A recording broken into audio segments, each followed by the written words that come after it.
This week's episode of Dice and Desire is brought to you by Tasha's Musical Concoction, a collaborative album from members of the TTRPG music community.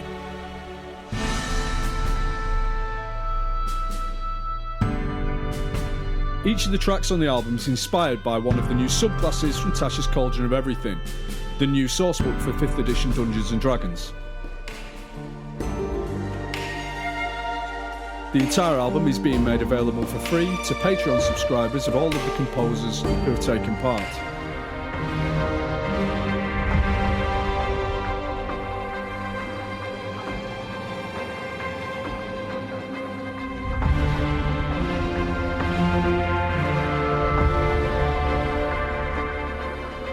You can hear music from Tabletop Music Bazaar, McRow Music, The Boy King of Idaho, Tabletop RPG Music, DJW Naito, Arcane Anthems, Music D20, and myself, This is Bardcore.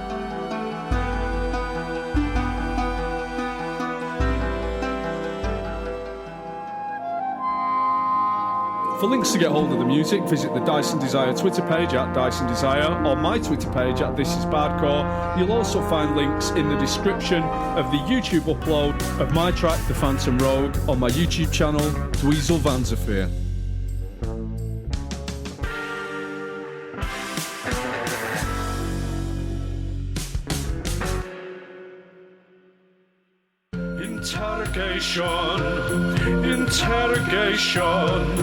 Interrogation, that's what you need when you seek a foe's intent, but on secrecy he's bent. Ooh, interrogation's what you need.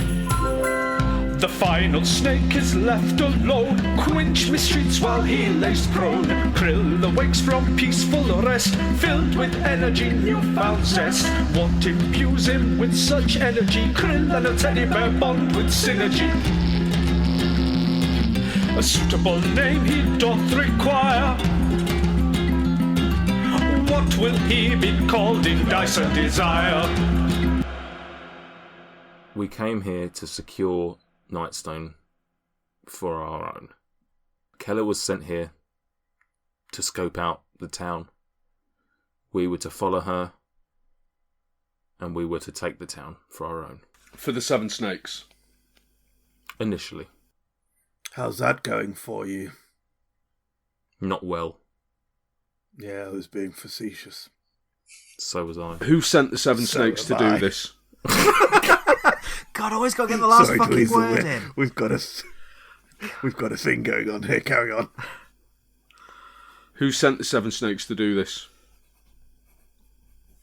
The snail. The snail. I assume he'll be along shortly, yeah? Is he taking his time to get here? And he laughs in a derisory manner of, clearly you don't know who the snail is, or what he does, or who he represents. Tell me about the snail.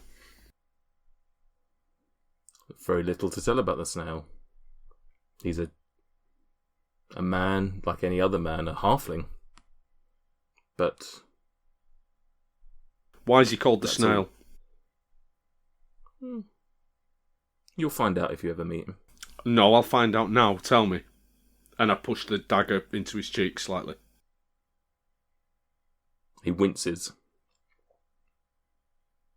He talks slowly. When is the snail following you to Nightstone? Wouldn't have thought so. So why did the snail and the Seven Snakes want Nightstone? What's so special about this town?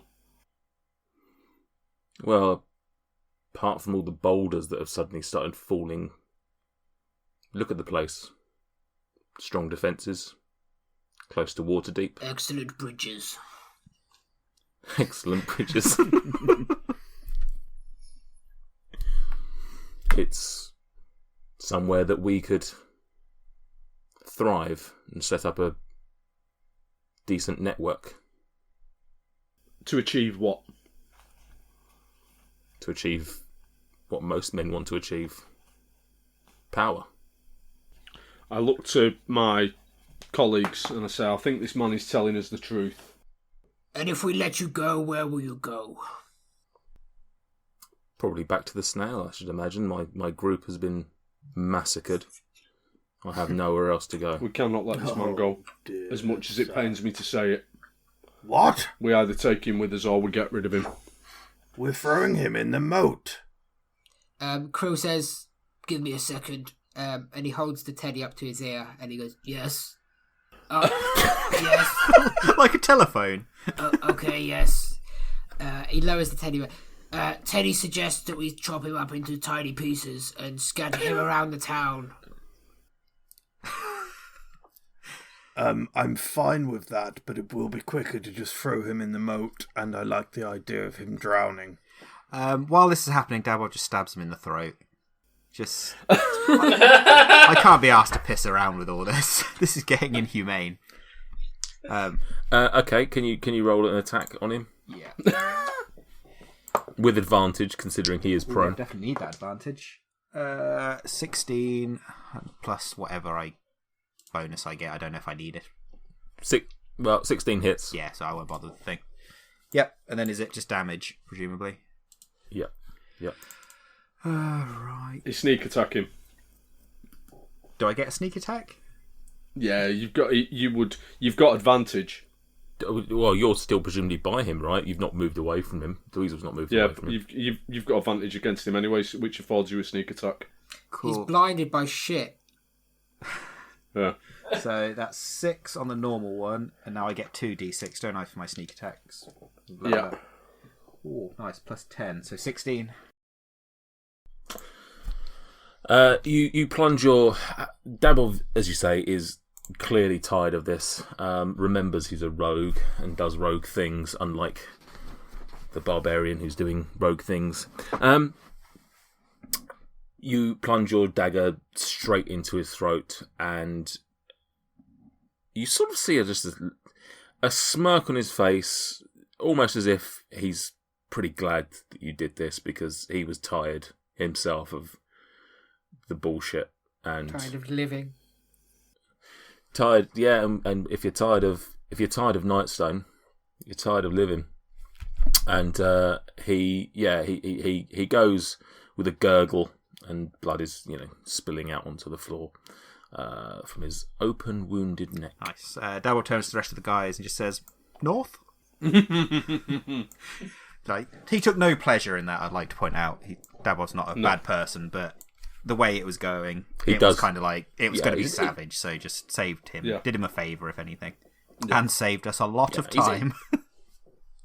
He's not a bad person, but he's the kind of person that will stab someone in the neck when they are tied to the floor with shit covered on their face. But he's not To prevent intrinsically more bad. Barbaric acts, I'd like to point out. I mean, no, carry on. Quinch searches the body, that's all Quinch is doing. Was Daboff not already done that? I'll be honest, no one searched anyone's body. No. Hint, hint, nudge, nudge. I mean, there's lots of bodies outside. I was going to search the main bad guy, but I was fucking unconscious. Well, don't go jumping through windows then. Jesus. Who searched? Quinch. Yeah. Quinch. You discover on Traskin a small pouch that contains 8 gold pieces. Have we established what's the word? A kitty. A whip. Yeah. I feel like someone was going to keep it. Was it Dweezil or Davov? I think it was Dweezil. I've kept various objects and some money that we have found already. Yeah, other people, I believe, have kept things that they have found. I haven't searched. Oh wait, no, I kept some money, didn't I? That I found in the barn one time. Or was it a barn? We didn't know about that. Nope. Yeah, is that? Oh no, there's a house, and I said there was 15 silver. No, I'm just kind of remembering. I said there's 15 silver in there, but there was actually 15 silver and a certain amount of gold, which I have got written down somewhere. Almost in an attempt to beat anybody else to it, Krill jumps out the window. Oh God! The open one, or we'll go for the open one. And then instantly rummages around on the body of the main snake. Zolkin. Vulture. Yeah. Okay. Can I get an investigation check from you, please? Investigation. No bonuses. Okay.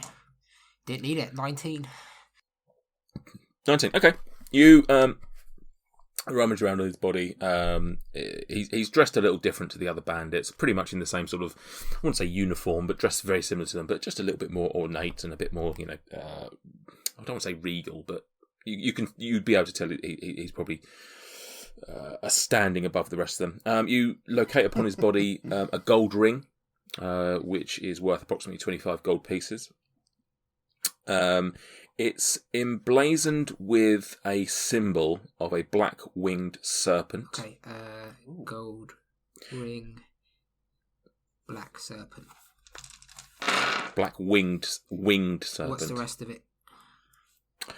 You also... What do you mean the rest of it? How do you know that's not the only thing? It's got black wings. What colour is the rest of it? Oh, so, Black. yeah. Well, no. It's a winged serpent, which is black. Okay, because I said... Okay. You just said a black serpent, and I was just pointing out that it was a winged serpent. Oh, I thought you meant specifically that the wings were black. No. The serpent and its wings are black. This is great for listeners. You also locate a pouch that holds 4 platinum pieces. Wait, let me... Yeah, okay, cool. 4 platinum... Are the platinum pieces in it, or can it just hold that? I can just hold that. 4 platinum. Oh, very, very dry. 13 gold pieces. 13 gold, excellent. Fucking hell, money bags. We know he's getting the next round in. Well, we don't, because we're not seeing this, but we can sense it. 5 gemstones. Okay, any particular kind? They are they're just an assortment of gemstones. I'll let you decide on what colour or anything. But what I will say is, can I get a... What would be the check for this, I guess? I don't know whether to make you check for this or not, to be honest. Do it, we know now. That's like a proper tease. Yeah, I would. It's whether I tell you or whether I'd make you do a roll for it just for the shits and giggles. Let's go with a perception check. Okay, perception. 15 plus 3, 18 again. 18. You're not necessarily... No, I mean, anyway. Krill's been looking for trophies and whatnot, but you're not completely estranged to treasure and whatnot. But you would probably suggest that looking at these, you reckon that you could trade these in for about 100 gold pieces. Oh, what, the gemstones? Yeah, each. Oh, excellent. I do not relay this information. And you find one last thing. A potion of... have a little taste of it.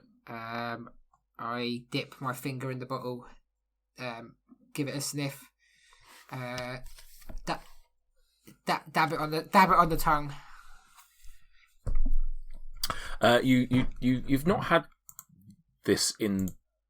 you've not had this potion before, but you are aware of it and aware of its distinct flavour. And it is a potion of invulnerability. Whoa! Teddy's having that. Oh, brilliant. Is your Teddy just called Teddy? Is that his name? Is that what... We're not on first name basis yet. We've just met. Oh, Teddy's okay. his second name. What's his first? So essentially, Teddy. so what that allows you to do is, for 1 minute after you drink this potion, you have resistance to all damage, which is not necessarily that great for you personally, anyway. The potion's syrupy liquid looks like liquefied iron. While we're identifying things, did I manage to identify the bracelet overnight in our long rest? Amulet. Oh, so yes, great point, Dabov. Yeah, so you're still not quite sure of exactly what it is. But you do, as you're tinkering around with it and looking at it with your curious little eye, you do notice that it appears to have some sort of clockwork ability. It seems to be mechanical in nature. It's not just a straightforward amulet. But yeah, you still need a little bit of time just to work out exactly what it does. So after your next short rest or long Have rest, you tried putting it on? Can I do that? Or shall I wait until the next rest? That's a bit metagaming there, but you can put it on, but I'll tell you, just putting it on alone doesn't do anything. okay. So you put on the amulet as you're putting it over, as you're putting the chain over your head. The amulet just gets a little bit closer to you, and you can hear like whirring clockwork inside. Is it going to strangle me? Men, if you are all ready, I say that we make haste on our journeys, and Dweezil can tell us stories of the past. Before we go, Dweezil's gonna just have a little look at Keller. Oh, Keller. Mm-hmm. See if she's got anything of interest. She's obviously a woman of capabilities. Yeah. So you search her body. Yeah, I do. Feeling a little gross by it, to be honest, because she was an enemy, but it still feels a bit gross to be doing this to a poor lonely woman. You find upon her body a pouch that contains 8 gold pieces. Yep. And you also find 5 silver pieces. Yep. And just give me 1 second. She also has upon her body you find a short sword and a hand crossbow. It's packing heat. She also wears some armour, but I can't see what type of armour it would be. So we'll ignore that for the time being, I think. I don't be too concerned by it. It would just be normal armour. Any bolts for the crossbow? You find 3 bolts. But it's worth noting, do you know where you can buy bolts? In the adventurous shop. Isn't it? Yeah. So, whilst you are looking in the adventurous shop, can you buy bolts in there? That's interesting. Arrows? Yeah, crossbow bolts. There we go. You find 2 further bolts. Wonderful. Excellent. So, is that it? Do you think you're... What do you want to do now? It probably makes sense that we head out of this town. Yeah, I think we've explored this as much as we can. I think we should head north, see who went north, and who's still there, and if we get any information from them. So you finally decide Nightstone is, you've found as much as you possibly could while you've been here. You've learned that some giants are doing some shitty things around. You've obviously come into some battles and encounters with goblins and whatnot. But it's time to be moving on, and maybe it's time to go and discover what's happened to the rest of the villagers. As you leave Nightstone and you cross the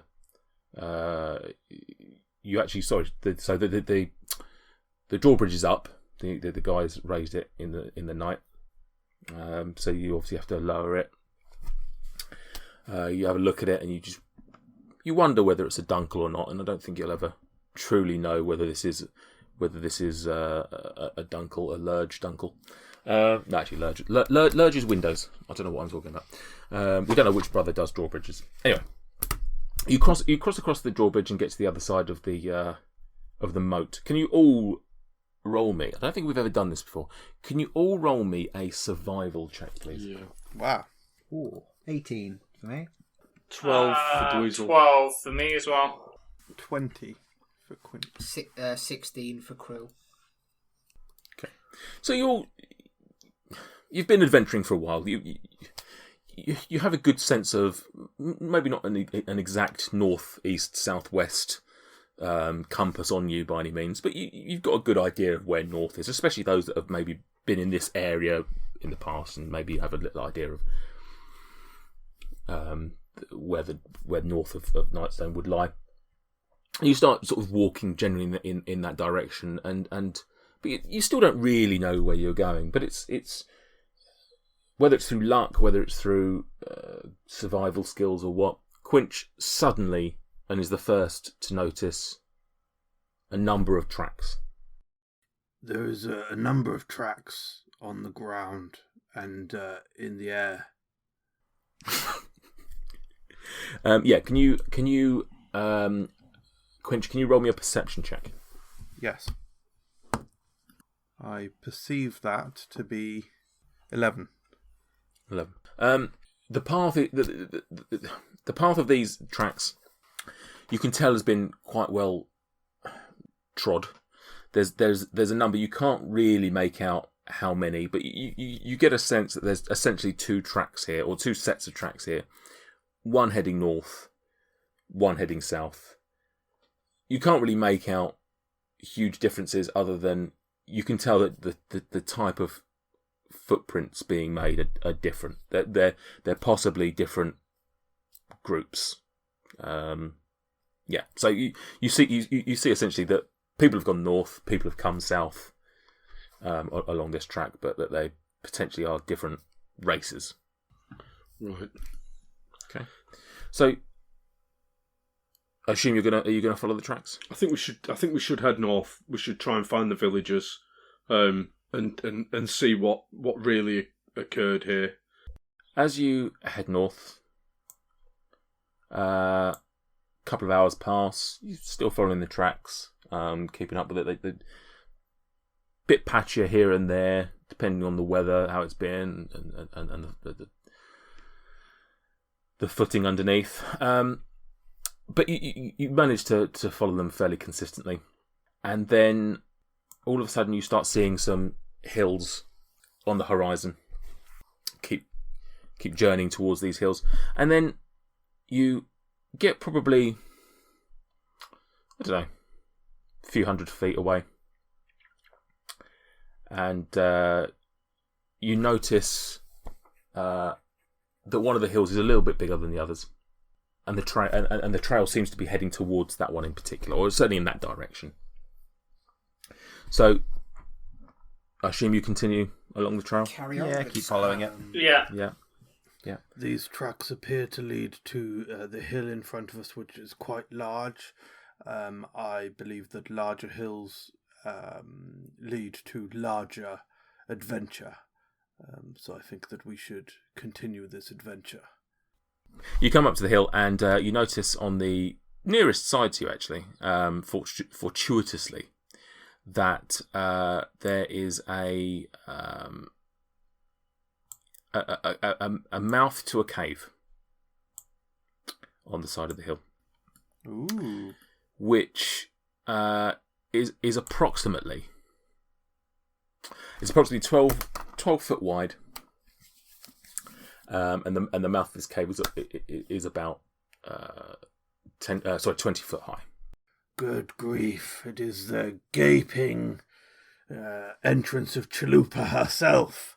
Never have I seen such an inviting entrance to a cavern. Krill does recall that Mendel-san said they would travel north to a cave where they knew that people were potentially seeking refuge. Sam, I don't do this very often. Have an inspiration point. Thank you very much. Well, I'm paying attention to the story. I slapped Traskin with a handful of shit. I don't think I'll ever forget that, if I'm honest. But you didn't give me a... No, but I did give you an inspiration. Actually, you already have an inspiration point, I believe, from Yes, I do. Which you haven't used. So I think Correct. we're okay. Okay. So yeah, you've approached, and there is a. It's so we're probably talking that you're about 10, 11 o'clock in the morning, still fairly early in the day. There's a little bit of light spilling into the cave, but it looks pretty dark in there. You can see a little bit in, or rephrase that. You can see that you would be able to see in. Let's put it that way. You haven't yet approached it fully. Quinch would like to inspect the outside of the cavern and the walls leading up to the hole and extending away from the hole. Okay. Can you roll me a perception check then, please?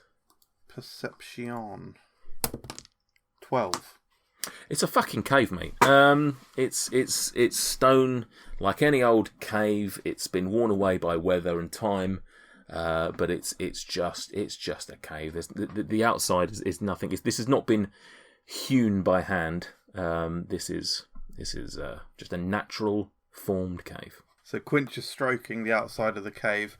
It's just a normal cave entrance. I feel a little bit stupid for checking, but I have seen caves before where they had like secret little cranny holes with amenities in. I once found a small flask in a cave wall hole, but I haven't found anything. Not at all, my boy. I mean, this reminds me of the time that I found a smuggler's cave outside of the city of Luskan, I believe it is, the city of sails. I stumbled across a great wealth, which is precisely where I found the dragon, in fact, because we all know that dragons hang around gold. I believe I've told you many times there's a dragon. So yeah, what are you going to do? Like I say, this is what I will say is mildly metagaming / spoiler. This is dark inside, and realistically, if you haven't got dark vision, you're going to need some form of from the cave light. Sorry, from the cave entrance, what does my dark vision allow me to see? So you get what, 30? I can see in darkness, shades of grey, up to 60 feet. Up to 60 feet. Okie dokie. What are you doing? Are you just stood right in the middle of the... I'm going to probably step into what would be the entrance of the cave to look. Okay. Can I get a stealth check then from you, please? Yeah, I want a critical miss. Ooh, that's good stuff. So you step to the front of the cave, and you're as you do so, you notice 10, 20. So yeah, from where you are, you can essentially see that. Oh lordy lord!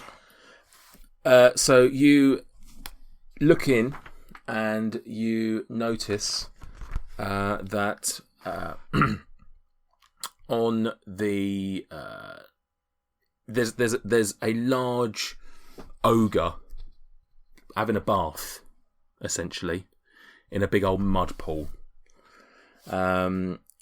with his club laying next to him.